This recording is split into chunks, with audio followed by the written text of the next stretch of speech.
So basically, a lot of years ago, some ancient Greek philosopher guys thought that everything was made of fire, water, air, and earth. Even though many things obviously weren't, this is the beginning of atoms.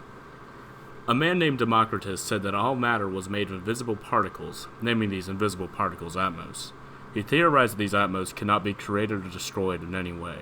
He said that they come in lots of shapes and sizes, and that properties changed based on their size differences.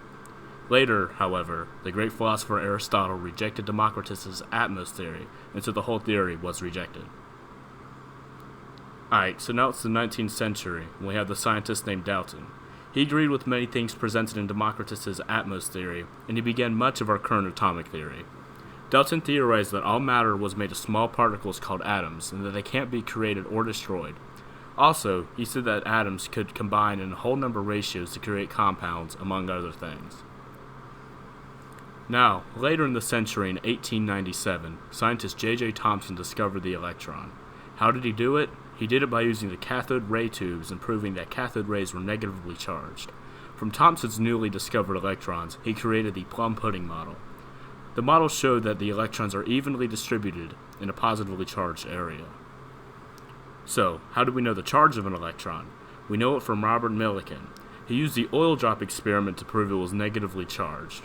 So what's the oil drop experiment, you may be asking? Well, it's sort of hard to explain, so here's a nice diagram.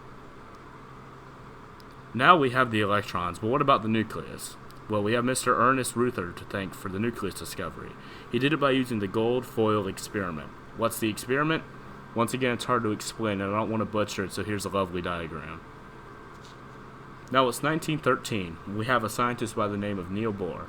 Bohr created the model of an atom that shows the positively charged nucleus in the center, surrounded by negatively charged electrons. Now let's go over the subatomic particle basics. We have the atom model. This is the proton, which is positively charged. This is the neutron, which has no charge at all because it is neutral. And this is the electron, which is negatively charged, as proved by Millikan.